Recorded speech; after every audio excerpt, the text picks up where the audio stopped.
Welcome to the New Masculine podcast. This is a place where masculine identifying people come together in community to disrupt outdated models of masculinity and together construct new models for our way forward as men. As a special note, while this conversation is between men, this podcast values all beings and seeks to create positive impacts for all.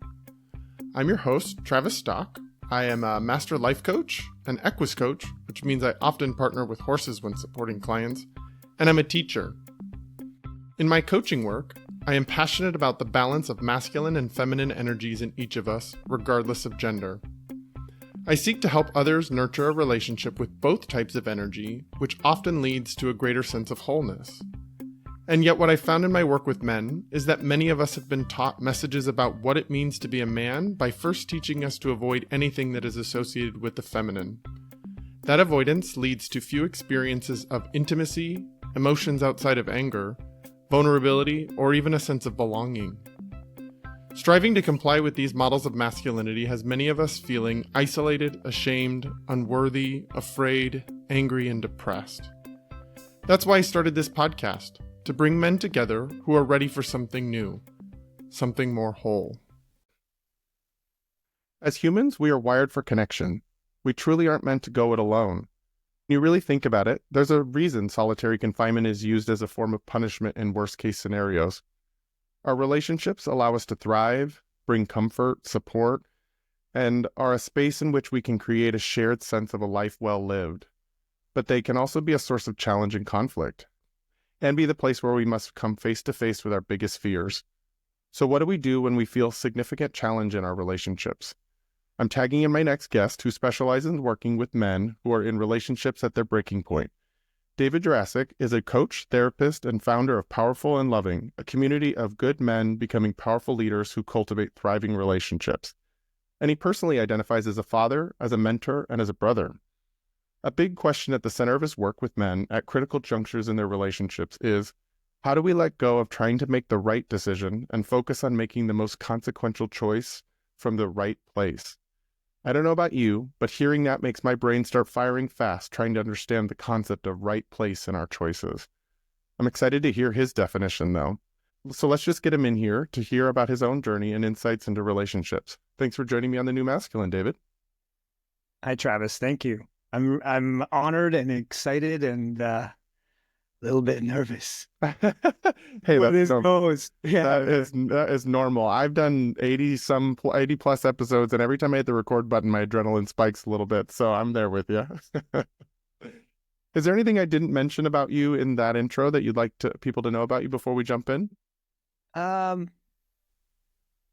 think we'll get to know each other in the conversation. I'm proud to be a father and a martial artist. I think that's a big part of my life. And I live in Canada. I came here as a refugee. So there's always that when I look at the world and my place in it, I feel really fortunate to be here right now. Yeah. Where did you come from before Canada? We came as, back in the 80s, there was an Iron Curtain, and we lived in Czechoslovakia. And we had to escape through the borders to get to Austria and eventually Canada. Wow. Yeah. That's I bet a big part of your development as a person is having that as a part of your story. Yeah. And moving around a lot, growing up, losing a lot of friends, resettling, like where is home was a big question. And feeling at home in my own skin too, as a man. I'm at the point now where I feel settled mostly in those questions, but took me 30, 40 years to figure out who I am and where I am and find myself basically. Yeah. It's a nice overview of the journey you've been on. I'm like, let's actually dig into that a little bit and hear how that journey has been for you. So how old were you when you became a refugee in Canada? So I was 7 years old. Okay. As a kid, I didn't know that my society was fucked up. I think we can see now we live in societies that are messed up. No. I think people know. Yeah. But I grew up in a kind of sheltered, happy friends, cousins, aunties, uncles. And then we went on vacation one day when I was 7 years old to Yugoslavia, two countries that don't exist anymore, where I came from. And it was just like beautiful. Like Yugoslavia was like going to the Bahamas or something. It was beautiful. It was by the ocean, and it was also incredibly culturally diverse. There's a lot of intermarriage and all that. And we went on vacation, but my parents were trying to escape. And when we tried to defect from one communist country to another, they denied us. So then we couldn't go back. So very quickly we had to seek some hidden ways to escape the country. So we tried all kinds of pathways, and eventually we ended up climbing over a mountain. So I was 7, my brother was 8, my parents were in their 20s, they were young parents, and we made it to the other side. People didn't, people got shot down, or we were lucky. And then we were kind of like Sound of Music. We were refugees in Austria for 6 months. It was kind of funny, but it's like we lived in the hill. They put us in a refugee camp that was close to like the mountainside with the cows, and then eventually we got accepted for asylum in Canada. And then when you come to a new country, Canada, the US, somewhere in the West, it takes you a while to find yourself. My parents had to do a lot of jobs and re-educate themselves and relearn everything. But I was the kind of kid who was like, I was really sensitive, really good at reading what people wanted from me. I was a good foil, a good chameleon. So I remember even in Calgary when we arrived, I had like zero English, but there were Canadian kids who were in ESL, English as a second language class, and I never had to go because I could fool the teachers. I could nod along and pretend like I was understanding what was written on the board, and it's like I had no clue. I couldn't even speak back, but I was like good at blending in, and I picked up really quickly the references and what people were saying and body language, and but I also felt kind of invisible growing up.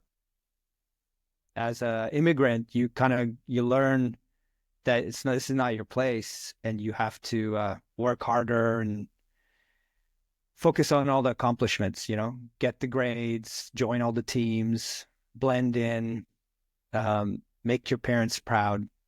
So I grew up kind of with a kind of a shell of myself, Yeah.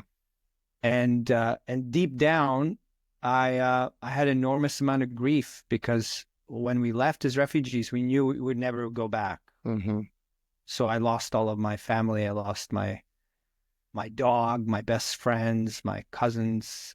They were sort of erased from my life. You're sharing this story about being an immigrant, and I guess it's hard for me not to connect to sort of like many of our current sort of cultural conversations. I know in the US we're talking a lot about immigration and the challenges of it, and different viewpoints on solutions for it. And it's interesting to hear, as somebody who has been through that process and is on this side of it, to hear you talk about it, as it makes me connect to all of the immigrants that are currently feeling those same ways, those displaced, the loss, the displacement that they've gone through, and knowing that they can't go back, and yet also coming to a place where the current conversation feels really hot and maybe not quite so safe for somebody who is an immigrant. And so it's just really interesting for me to connect and hear your version of the story, but to notice that we are still so deeply figuring this part out, and still so deeply not really knowing how to support people through that process. Yeah. I think there's two things that I would say to the current context is I was really lucky because we were white from European country. If I was from another part of the world and brown skinned, would have been sent back and gone to prison. Right. Probably. Right? My parents would have been in an orphanage. My parents would have gone to jail. So the times are different. And I was also privileged, even as a refugee. I'm being aware of that growing up. I think the other piece, which is really like blew my mind 20 years after, because we went back and I did a little documentary with my family around how retracing the path. My mom and dad told me stuff that I didn't know as a kid. Like the refugee camps are like 90% people trying to escape something bad, families usually, and 10% are like sociopathic criminals, or 5%, or like there's a portion of people who are just evil and they're trying to get away from, Accountability. accountability. So you've got this, pack of people jammed into a refugee camp with no police, no society, right? Wow. Taking care of them, right? You're just on a waiting list to see if you're going to get picked up. So there are some terrible things that happened to you that we were lucky to escape as refugees. And it makes me think about that, like we either avoid the question of migration as our planet warms up. There's going to be much, much more of it. Right. People are just trying to get from one terrible place. Nobody wants to leave their home unless it's burning, unless they have to. And yet we have to filter people somehow. We have to figure out how to let them in and not let in too many people so it overwhelms us too. Like there have to be boundaries also. And it seems like we're really polarized. We're not really dealing with the whole dialectic, the paradox of it. It's either all or nothing, right? Just we need refugees to do cheap labor, or no, we can't have anybody come in who's different from us. And yeah, it's hard to really have a nuanced and thoughtful conversation about how we do this well when fear is the primary emotion or fear or anger are the primary emotions that are kind of at the center of the conversation. And, some people benefit from the conversation focusing on the fear and the anger part of it. And it's hard to have a compassionate like process that we go through for people who are having to leave their homes because it's either physically burning, it's politically burning, it's economically burning, it's racial or war kind of burning. Like there are so many reasons why somebody has to leave, and your family's example is one of those examples. And you were talking about the concept of having privilege even as a refugee, and the things that you got to avoid that others didn't get to avoid. It's sort of shocking to hear somebody that's going through that acknowledge their privilege in that experience. And I think as I was listening to you, I was like, wow, this is such a unique story that nobody gets to experience. And then I was like, is that actually true? Lots of people in the world experience this. I think many of us, especially I'll claim for myself as a white man from the United States, it's such a foreign story to have to go through that I think we can see in a movie or can hear an anecdotal example of it, but to actually think about how many people go through this and that is their life, it's actually probably a little astonishing and a little heartbreaking to think about the actual impact that many people have to go through when they leave their home. Yeah. Yeah, and it touches me really deeply because I was like one of the very rare few who got in. Canada's a pretty incredible country. It's got a lot of problems, but relatively to the rest of the world, Yeah, so it touches me when I see the plight of refugees. And at the same time, I don't feel like I have a bleeding heart about it. I know not every refugee is the same. And we let in a lot of people into our countries with money who are laundering their money and using it for evil. Yeah. Like we have a messed up relationship with our boundaries as a nation, right? Who we let in, who we value, who we disvalue. Especially when money is involved. Especially when when the greed takes over. So how would you say those early life experiences shaped the person that you are? Like, where do they sit within you as a being? Well, there's a couple of things. One, the grief, I couldn't process. I don't know. I think it's common in any family when you experience a trauma of loss. Like the next day, you just get back to business, Right. Parents work harder, kid go to school, But I think in my family, I think with immigrants, you have that sort of like ratcheted up even more. There's no space for your feelings. There's no Right. space for your, we can't be sad. Your grief is going to overwhelm me. So I'm working hard here, kid. Get it together. So I didn't grieve for about 20 years. And in absence of grief, I became depressed. So it's like I turned off all my feeling taps. And so I couldn't feel joy. I couldn't feel love. I remember dating a girl and she was amazing, but I couldn't feel love for her because I couldn't feel loss. I couldn't feel anything. I just kind of, operated on a more numb level as a kid and as a teenager and as a 20 something. And I think the other impact for me was shame. I couldn't be myself.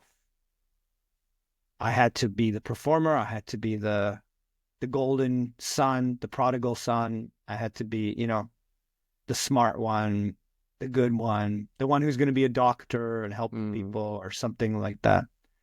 I think a lot of people wear those masks, that like an idealized version of yourself that maybe you even want, but it becomes so much of a mask that there's no space for anything else. Yeah, I think a lot of people do. I know that's been my sort of primary work in this lifetime, is learning the mask I put on so early, how quickly I put it on, and how much I sometimes don't even know I've put it on again, and learning to actually let myself be without the mask sometimes. Yeah. And I think human beings are like, at the time growing up, I remember just feeling like a broken mirror. You look at all these shards and you don't know who you are because they're all looking back at you. And it was only in like close to my 30s where I had a mentor who told me, she said, there are like two kinds of people who have a very simple sense of their identity. And this was my best friend, Blaine. He was like, I love cars. I love girls. And I mean, if you spend time with him, he died last year and I honor him because he was like a true friend. He was the best friend you could have, but in terms of his like passion and his identity, it was cars and girls. And, and there's more to him obviously, but that's how he kind of saw himself. That's what and it was very typical and fit right into the boys club. Right. And for me, it was like, I don't know who I am. I feel like a girl sometimes. I feel like a boy sometimes. I like boys. I like girls. I don't like cars. I don't like the typical boy stuff, but I like, fighting sometimes, or I like certain things. I just had a lot of confusion and I didn't have the space to sort it out and discover that everyone's got a complex identity. My job was to just bury all of that shit in the backyard and have the mask if I got an A, my parents would be, what's wrong with you? Why didn't you get an A plus? You have feelings? We don't care. Go back to work. There was this kind of like this two-dimensional identity that took its toll over time, right? It left a lot of questions, and it took me a long time to unpack that shame and start to reclaim all these very strange and wonderful parts of who I am. And when I work with people in life, I love discovering more and more parts to them.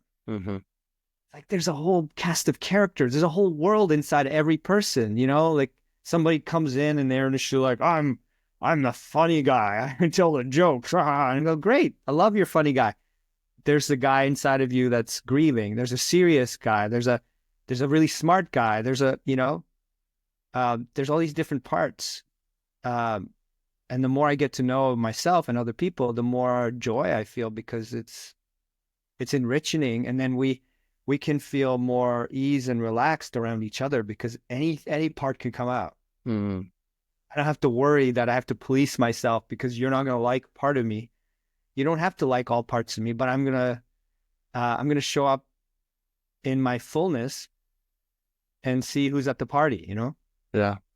It's a big transformation to go from the kid that had to repress all of it to being able to be free to let all those parts out. And I think that so many, I see a lot of guys out there that have been through yours is a story of being a refugee and what that did to your family and how that shaped your sense of safety in the world and belonging in the world. And it might be fair. Well, you tell me, is it fair to say that your family kind of went into survival mode in those years? Yeah. I see a lot of guys in survival mode out there where something in their life has kicked them into that survival mode where, yeah, in that moment in the acute experience, maybe the emotion isn't the most helpful thing right there, where we do need to put it aside so we can move towards safety, so that we can accomplish something and get out of that danger that we're in. And yet, as a way of life, that's not very easy to live in that all the time, to live in that survival mode. And so much of our work is to let ourselves get back into, to downshift the nervous system out of its survival mechanisms and like learn how to be a fully expressed human being in the world. I'd love to hear a little more about what your process was to free up all of those things, the grief, the parts of you that were unique and different and weren't as sort of traditionally fitting in the man box as neatly as some other guys do. Yeah. Well, I think it's, I don't want to overly reduce things into like, I have all of my tools and resources and processes that I use in my mentoring. But I think in life, it's much more of a mysterious process. I got beaten up by skinheads who saw me on the bus being sensitive and targeted me. So that made me want to get a gun. I couldn't get a gun in Canada. Mm-hmm. But I joined Kung Fu, and I connected to the warrior part of me. Mm. And hopefully at the time, I wanted to be a peaceful warrior, but I wanted to know how to fight because I froze and I got the shit kicked out of me. My journey, my sexuality, that lover part of me, that was really difficult. There was a lot of desires I had that were forbidden, that were taboo. So it took me into my late 20s to have a breakdown, to like be betrothed, to go through a marriage with somebody, and then to discover that I had much more to learn about myself, and I had to back out and hurt her. Mm. And I had to like go on this journey that brought up a lot of shame in my family and in myself. I've been discovering parts most of my life. Each time there's a significant part of me, there's some shame, some reason that hasn't come up before. I think everyone has that. It's like the hidden, shadowy parts of ourselves have always been there, and they're always influencing us. And when we dare to look towards them and shine the light, it doesn't feel good. No. It makes us, we actually risk something. I remember, especially around gender and sexuality, because I remember I was in Montreal and I worked with kids and teenagers, and I had this one class, 5-year-olds. They were the most diverse 5-year-olds I've ever met. They each spoke 3 or 4 languages. Every country in the world was in this classroom. And I would lead them through a storytelling exercise, just a free-flowing, it's a story, you contribute, and the only rule is you can't negate somebody. You have to add to the story. It's really simple, right? It went beautifully. The stories they told were awesome. Till one day, this girl, she was like a bit of a tomboy, a kind of, she stood apart from the group. When she contributed to the story, she made the lead character a mouse who was a boy. She made him wear a dress. I was like, okay, wow, this story just got interesting, right? Mm-hmm. Just a mouse who was looking for cheese, and now he's like, the mouse wants to wear a dress because the mouse doesn't like the clothes that he's forced to wear.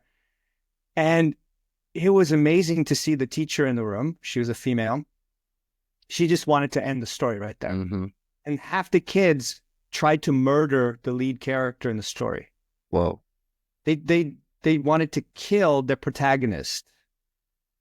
And we had to keep telling them, you're not allowed to do that. You can do anything, but you can't kill them,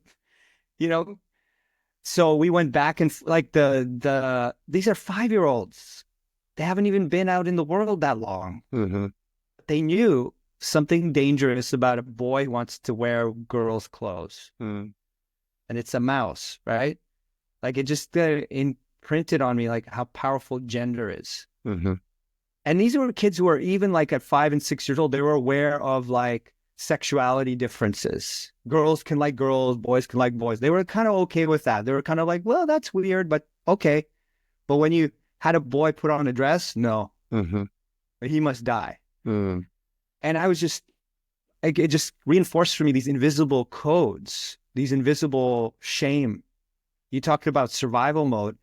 It's not survival in the sense of like food on the table. It's survival of your identity. You will be outcast. You'll be gone. Yeah, your sense right? of belonging is at threat. And as I said in the beginning, we are wired for connection. We need our relationships. And that, while it isn't food on the table, it is a basic human need for belonging. And so it does feel like a genuine threat. And the nervous system responds as if we are in danger. Yeah, I think it's even more of a threat than physical safety, because you can last for a while without food, right? You can last for a while without shelter. And if you're resourceful enough, you know you'll find something, right? Sleep under a bridge or something. But identity, the number one fear on the planet is public speaking. That's your identity being threatened. That's people could laugh at you. People could mock you. People could dismiss you. And we know deep down like that feels more dangerous than a terrorist attack or having cancer. Like, it's crazy, right? That's what people say is the scariest thing. And it's sort of, over time, I became aware of that. That's been a big part of my life's work, is addressing the shame. Shame is like the spell that takes over. We get it. We get the messages of that spell before we're even verbal. Before we even go to school, we notice when we're behaving a certain way and people look at us with disgust. They're like, no, don't do that. And that's threatening our identity and our survival. So we cut it out. We say, oh, I can't do that. I don't even know why, but that's bad. I can't be that. As soon as I show that, people stop loving me. People abandon me. And then we pick up those cues all throughout our life, right? And how do we unshame ourselves? And that sounds really like difficult work, but I love unshaming because it's, to be able to name that. Like, if we're all swimming in the same ocean and we don't realize the water that we're in, then we're lost, right? But to be able to name it and go, oh, I have shame around my sexuality. I have shame around not having enough money. I have shame around my skin color. I have shame around being more of a sensitive guy. Wow. That's the first time I'm saying it. I can find other people who don't shame me for discovering that. Then it's like the spell can start to be broken. And then it's more like after that, there's like a detox process. It lives in our cells, right? I can have the awareness. I can talk to people. I can feel normalized. I'm okay. You accept me. I'm safe in the world. But I've just absorbed 30 years of shame. It lives in my nervous system. I want to, when I look in the mirror and I think about this identity, I want to vomit myself out. I hate myself. I feel disgusting. So when we start to process through the nervous system, that's when it becomes really powerful for me. It's like we're releasing that toxin, that poison that we swallowed. And then we start to see the world and ourselves with clearer eyes. It's like, oh, I can have these different identities, but I'm more than those identities. I can play with my identity and not feel in danger as much. I appreciate that sort of language you used around like the spell that we're under when we're in shame. And when I think about it, I think that's like one of the biggest spells we are under as men is the shame one. And you're right. It's so much of that shame is imprinted so early on, pre-verbal. Like, I can remember my very first time noticing that I was different on the kindergarten playground, 5 years old. I didn't know what was different about me, but I saw other kids react to me differently than the other boys. And I didn't know that I was gay at the time, but I knew for sure that something did not feel safe about what was just seen in me, and I need to buckle that right back up. And then I have lived with shame throughout my life from those little micro moments. which tells me even that my awareness was there, but I definitely integrated things before that I was not conscious of, that let that be such a profound marker for me of like, oh no, I need to be afraid of that. Yeah. And so it's like, I think many of us as men, whether you're gay or have your sexuality is different than heterosexuality, or your gender expression is different, like regardless of your differences, I do think we as men we have internalized a lot of shame, and yet we all have been so immersed in it that we don't actually know that it's the water we're swimming in, and so we don't know that it's toxic to us. We do see a lot of men defend against it and get angry and try to or try to avoid it in a lot of ways. But I do think it's one of the biggest spells that if we actually could just name it, the magic behind that spell, the curse behind it, might actually start to dissipate a bit and allow ourselves to process out of it and allow ourselves to be more free and whole beings in the world, rather than these sort of restricted creatures that we've created that men get to be based on what it is to be a successful man in traditional masculine kind of definitions. Yeah. Yeah, that was really well said. I mean, I can't help but think about this last election Mm-hmm. you guys are living the consequence of, and how much shame was used consciously, I think by both sides, but Yeah, for sure. consciously, like, it was, to me, I saw it as like, you want to be a strong, tough guy, or do you want to be a pussy ruled by women over there? Yeah, well, don't even look at their fucking policies, man. They're pussies. They're going to put you down.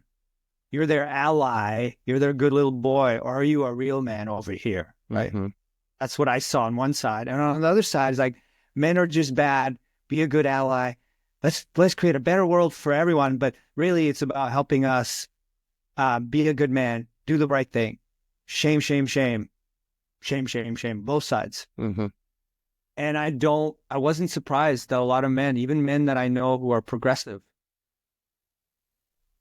were moving towards that side, that mega side. And it was just fascinating to see how they justified it, rationalized it.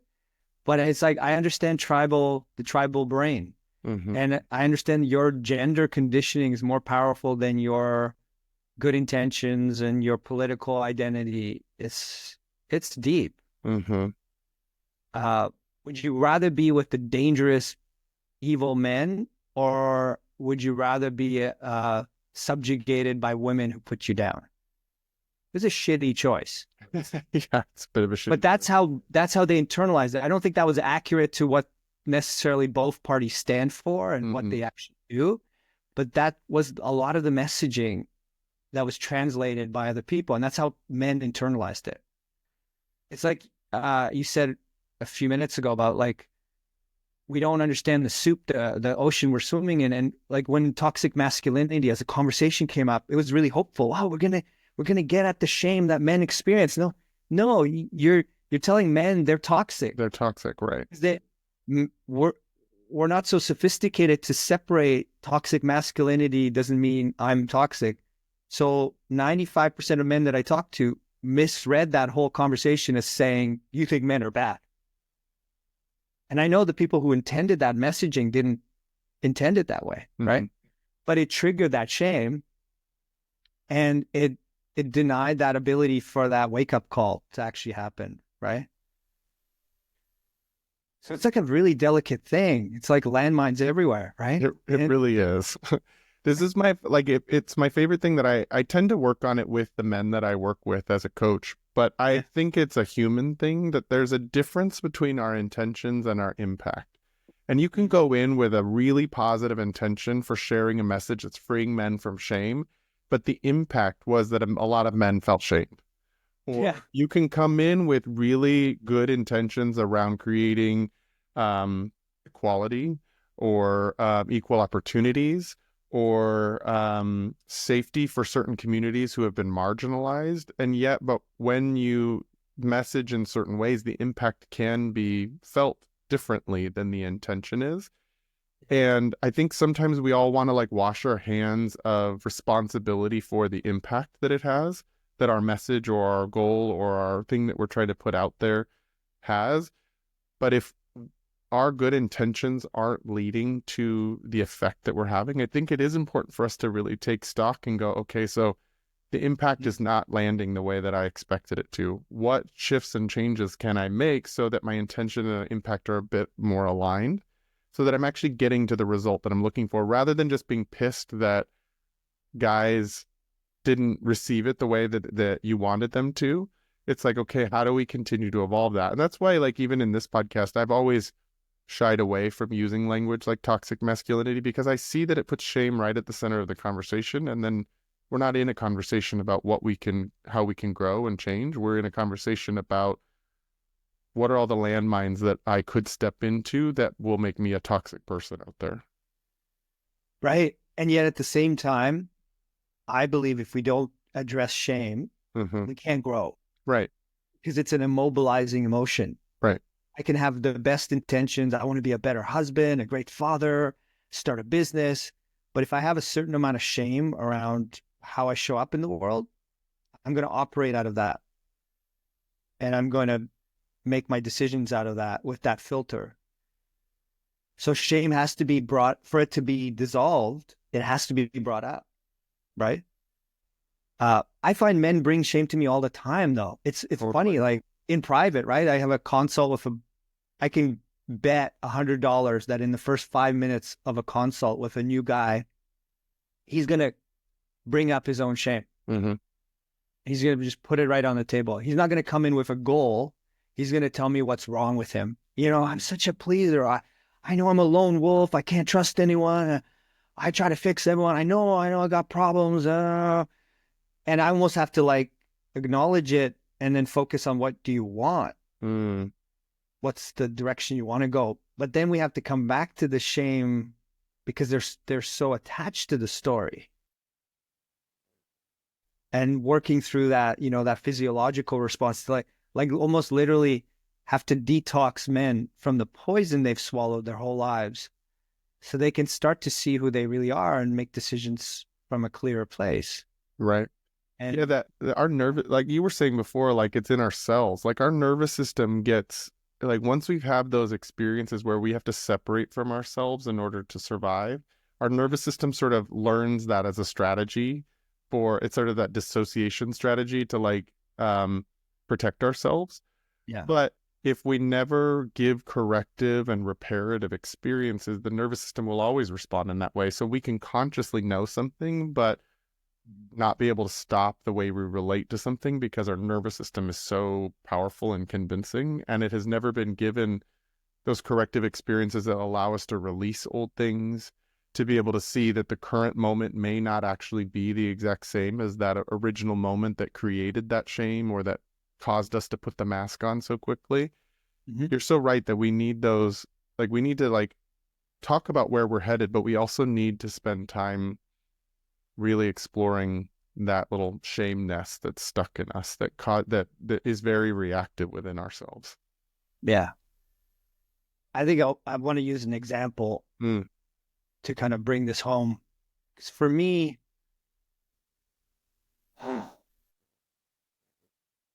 I always had this sense growing up that I was not a real boy. I was weaker. I was more girly. In my generation growing up, you were gay was the worst thing you could say to a boy. You're so gay. That's so gay. What are you doing? Gross. Stop that. You're so gay, or you're such a pussy. You're such a girl. Those are the biggest insults, right? Yeah, we feminize men as the way of keeping them in check. Right. And I got that message in so many ways. So when I started to discover that I felt affection towards men and even attraction towards men, I was like mortified. God, it's true. I'm less of a man. I'm inferior. I'm flawed. I had other layers of shame around my intelligence, around my mental health, all kinds of things. My body, being skinnier guy. There's so many layers, but the message is always the same. You're too much or you're not enough. You're deep down, you're less than, and here's an image of who you should be more like. So you act like that person, you fake it, and you try to be like that person, that you're supposed to be like, or you become some kind of a twisted rebel who defies society and becomes a, I didn't have the courage to be so rebellious. So I tried really hard to meet the image, to look like a straight guy who's very, nondescript. I was very artsy too. It took me a long time to embrace my sensitivity and my creativity. And, but I had friends who went the opposite way. They wore their identities proudly, Mm-hmm. They had to flaunt it. And I was like, I can't do that. I don't have the courage. I'm more of an anxious type. So it just all got buried. And it led to me in my 20s wanting to kill myself. Mm. I didn't even know why. That shame, I think shame has a certain load. If it's a toxin, like a poison, I've actually tried to create a shame meter. Because like I sometimes underestimate how much shame someone carries. And a couple of times I've had men that I've mentored try to kill themselves because there was that much shame. So there's this kind of, if there's too much shame, you want to die. You can't stand yourself. It's just a matter of time before you're going to try to find a way out. Mm-hmm. Then there's less shame. You're trying to contain it. You have all these identities you're trying to be, and you're functional, but you're not happy. You're miserable, but you're able to keep it together. But you can't actually feel love or feel loved and accept it. You're just trying to play the game. And then you can get to a point where you reduce your shame enough that you can actually like play with these identities, laugh at cry about it even. It's like, this isn't even tragic comic, right? How we, this becomes life or death. Well, no more. I'm going to explore, and then there's shame in everybody. Like when I came out, I initially came out as gay because I was really confused by a lot of same-sex attractions and then I started to find I'm still attracted to women. And a lot of my gay friends were trying to convince me that I was in denial and I was lying to myself. And they were serious. They were trying to, they were like, no, David, you've been poisoned by the whole system. You're just slow to come out. And I'm like, no, I feel I go back and forth between it. And these attractions are sexual, but emotional and spiritual. There's like layers to, I'm so confused. And people wanted me to be all straight or all gay. To be bisexual as a man was like this weird unicorn that most people didn't believe you are real. So they act, you get gaslit from people you wouldn't expect about that. And then just like how to accept who we are in our most basic ways, our attractions, like they're undeniable. You feel aroused by something. You can shut it down. Shame shuts it down, but it's there. It's involuntary. It's natural. It's like you feel hunger in your belly. You can deny it, but you're still hungry. That was a whole journey, of unshaming and getting to a point where I didn't feel suicidal, but I just didn't like myself. Then getting to a point of like actually being really curious to now celebrating desire.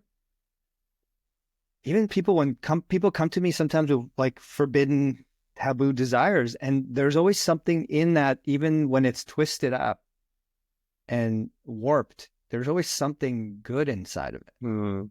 There's a hunger there that has been denied for so long that now it's gotten really gnarly, but I see the goodness in it. I see the life-giving quality of it, the eros of it.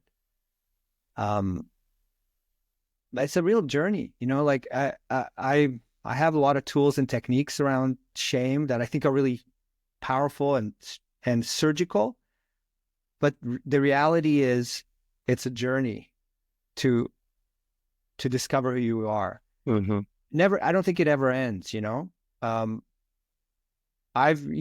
a lot of people in my field in therapy who think shame is just this terrible force, but I think shame is like a counter force in the universe. If you're a seed in the ground, you've got the soil, the rocks trying to keep you down. You have to push through, right? there's a counterforce in everything. There's creation, there's destruction, there's yin, there's yang. And shame in a way is this counterforce that makes us want to conform to the world around us. But there's another force that makes us want to be true to ourselves. Yeah.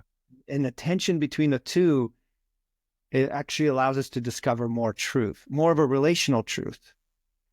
That I can be me and you can be you. We can be different. We can learn from each other. And then over time, I can realize there are parts of me and you and vice versa. We are one and we are separate. Mm. It's such a lost art right now in our world, is to be able to be with difference and let it be something that helps grow us, something that helps us feel where we can feel seen in it, where we can learn more parts about ourselves or help someone else learn something else about themselves. I connect how you like, there's a unique experience that I think bi men go through that most people don't quite understand, the level of like pressure from all different sides that you feel. That at least as a gay man, I have a community of other gay men that just accept who I am. Whereas as a bi man, you had both the straight world telling you not to lean into your desires with men, but then the gay world saying, no, you're not actually bi and attracted to the opposite gender as well.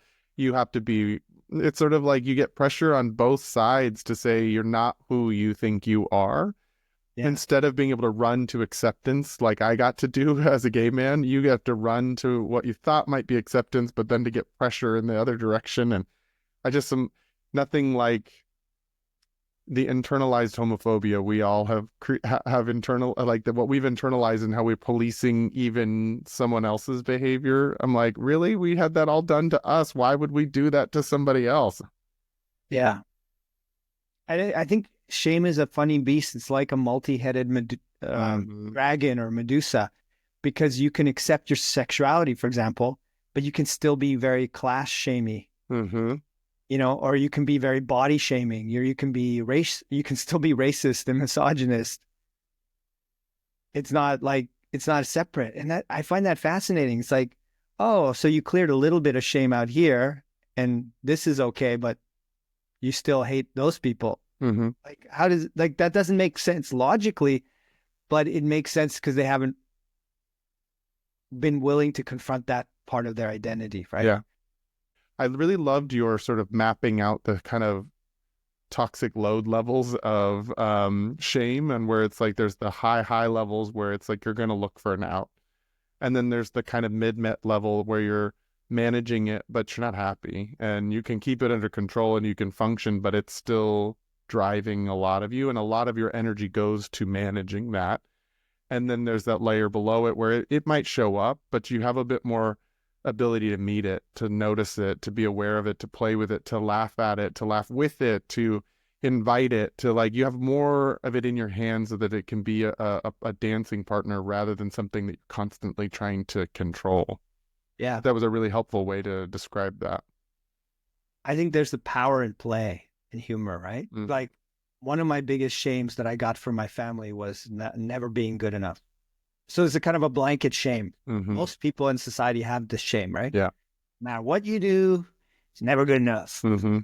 You always got to work harder. You got to be smarter. There's somebody who's better than you. And this not enoughness, I think, is it infected the Western culture. It's capitalism. Yeah, that's what I was thinking too. This planet is not enough. We must rape and pillage it and destroy it and find new planets to colonize. Mm-hmm. Like, it's insane. Mm-hmm. And it leads to destruction. It is like a cancer. And I had cancer in my testicle. And that's what I learned about cancer. It's a cells that replicate with an insatiable hunger to keep replicating, that don't respect limits, don't respect nature. So that's the not enough virus, right? And I find great joy and humor to point out to people. There's always a grain of truth in shame. That's why we believe it. That's why we swallowed it. The grain of truth is, you're absolutely right. If you're an individual in this world and you have any sort of goal worth pursuing, you are not enough. You will never be enough to accomplish it. If you think about that, we're interconnected beings in an ecosystem. If there's anything that you really long for in this world that's meaningful, you will never accomplish it alone. You need other people. Mm-hmm. You need humility. You need to understand that it's going to take collaboration. It's going to take some risks, some surrender, it's going to take a village to raise a child. If you want to run a business even, there's this myth, this bootstrap myth of capitalism that you can just smart ideas, work hard. That's never happened. You need lots of connections. You need lots of allies, and you need people behind the scenes propping you up and making it happen. You can be the CEO who takes the credit, but the reality is it takes a lot of people to make anything of value happen in the world, right? And they have to be compelled and willing to work together to accomplish it. So I think that's the grain of truth in that virus, right? Is that we're collectivist beings. We're wired for love, but we're also wired to accomplish great things together. And when we deny that, we feel like shit. And the shame uses that to make us feel worse. But I think that's something kind of almost tragicomic, right? Yeah. You can want to kill yourself over that lie, or you can wake up and go, oh my God, my ex-wife or ex-partner was right about things they said in some ways. And in other ways, that's just their shame that they passed on intergenerationally. Wow, I can now move on.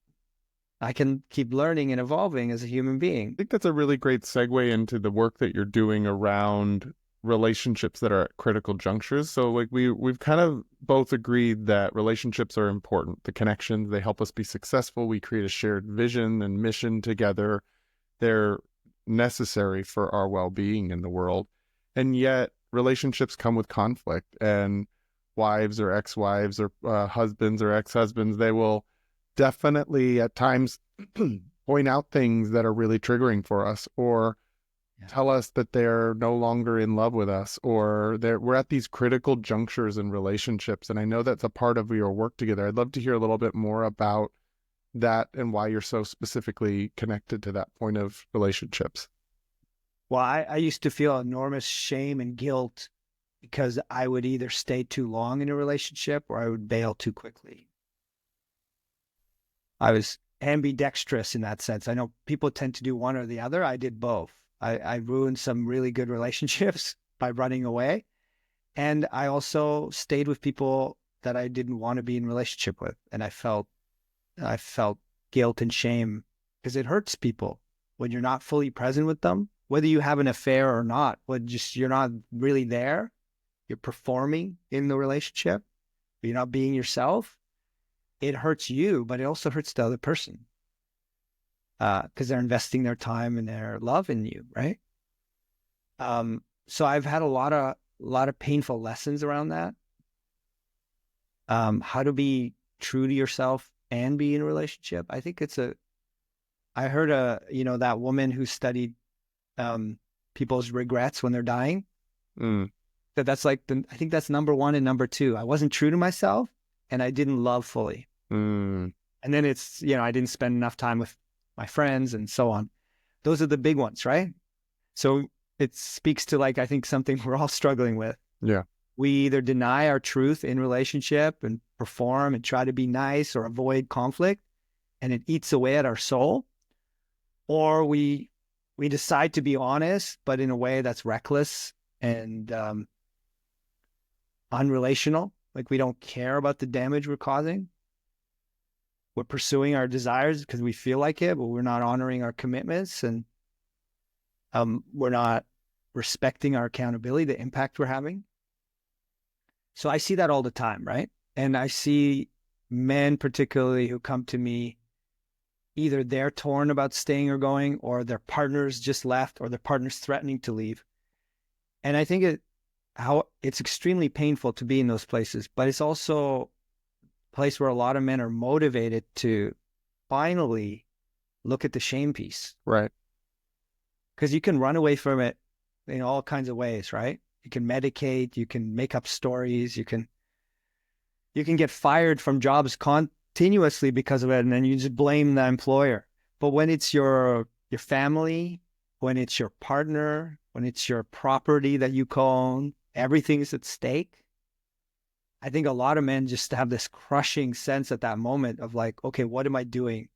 And the bad thing is they conclude that they're a piece of shit. Mm-hmm.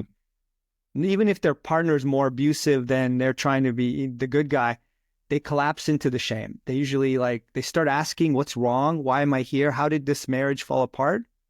Why did I have their affair, or why are they leaving? And they conclude the worst thing, which is what their shame's always told them. Or they get defensive and they're fighting through the court system and attacking the ex partner. But usually the men I see are good guys, so they tend to internalize. They turn on themselves. Mm-hmm. And I feel really good about diving into that swamp, dark hole of shame and saying, yeah, you did fuck up in some ways. Let's figure out how you fucked up. And let's figure out how your partner's fucked up. And let's figure out if you can actually save this marriage before it's over, if not, or if possible. And what it really comes down to is clearing your shame. Mm. Because until you clear your shame, you don't know who your partner is, and you don't know really who you are. You're just acting out these masks and these games. But when you start to really clear the shame in yourself, and you start to see your partner as they actually are, and you start to see yourself as you actually are, then you have the capacity to actually love. Mm. It's imperfect, right? There's moments where we're all a little more narcissistic, and there's moments where we're more present, but you have the capacity to know, okay, I'm present and I love this and I'm pouring love into this relationship. And then you have moments where you see yourself shutting down and old patterns take over. But the window of choice is there. Mm-hmm. And I think that's our task as men, is to discover those barriers and start to reduce them and remove them, so then we can just be ourselves. And the more we have to bring to our relationships, the more joy, the more pleasure, the more laughter, the more acceptance, the other person can feel with us. So that's the opportunity, that's the invitation. And you'd be surprised, Travis, I always tell guys, doing this unshaming work, I can't think of anything tougher. Right.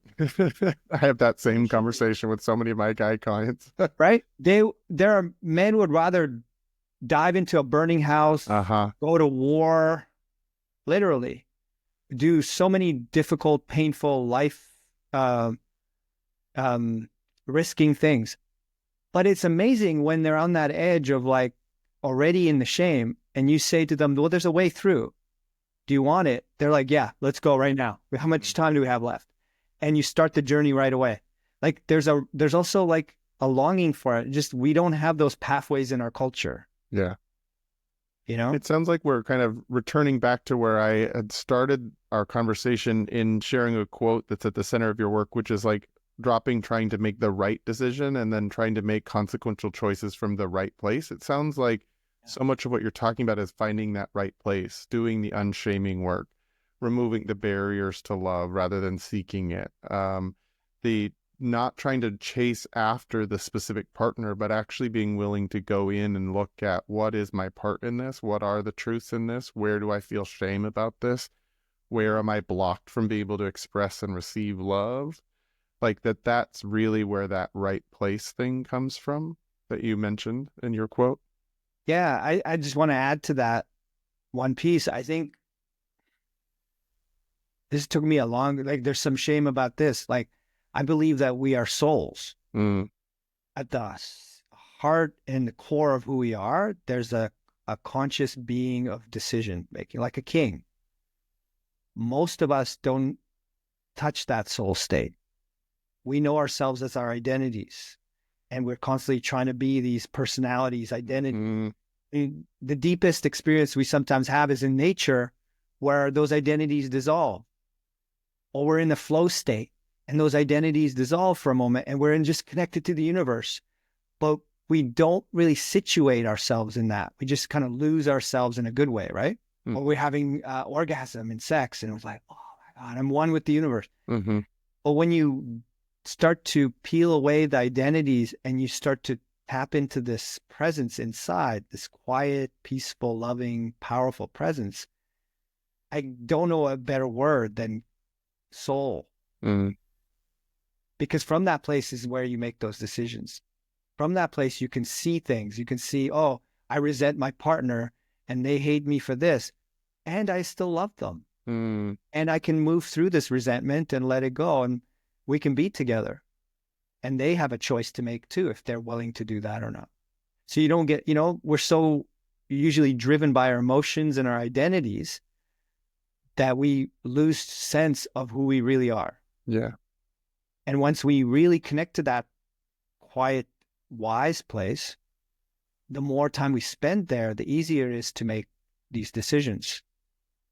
I think it's so true that how many of us are sort of unanchored from that place. We sort of don't have a tether to it. Our lives have taught us to overdevelop in the personality and in the preferences and the judgments and the identity work of it all, and yet have not really strengthened that anchor point to the soul. Yeah, and I love connecting men to that presence because there is no right answer, no right choice. And the soul doesn't have an agenda saying you should do this. There's no should. That's the shame, right? It just says, well, if you choose to stay with this person, there are these risks and these challenges that come with the baggage they're bringing and the stuff it brings up in you. And if you choose to step away, you'll feel sad. You'll have a reckoning. You'll feel guilt, but you'll find new opportunities. So what do we decide? And then you consult with all the parts of yourself and you go, well, let's do this. And then when you own that choice, you learn from it. You don't have some counselor telling you what to do. You don't follow your parents' programming. You don't do what you're supposed to do or should do. You have this space of mystery. Well, I'm choosing this. Now we're going to find out what happens. And it's a story that no one knows, where it's going to go. But then you're fully the author of your own life in that sense, right?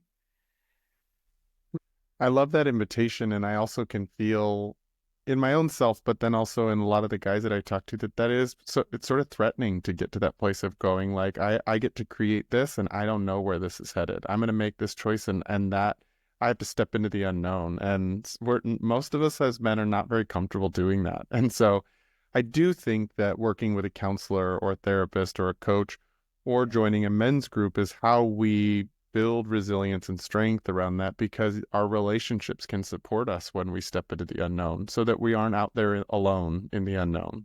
Yeah. I'm glad you brought that up, because we're not meant to go in there alone. And we're meant to we need allies, right? I only have courage to face my unknown, knowing that you've got my back. Yeah. That when I'm depleted, your resources are going to come in and help, and vice versa. That we are in each other's lives for a deeper purpose to help all. None of us can make that journey on our own. That's another piece, right? So I think that's a really profound discovery, right? It's like, wow, we are all capable of incredible things, but none of it can happen by ourselves. So true. So who are these amazing people that I'm going to choose as my allies? Wow. That's a real adventure then, right? You've got these terrible forces in the world that want to shame us, destroy us, divide us. You've got your own soul giving you clues as to the choices that are before you, asking you to make a choice because you're the hero. And then you've got these allies that come into your life like as a miracle even, and you get to navigate this reality.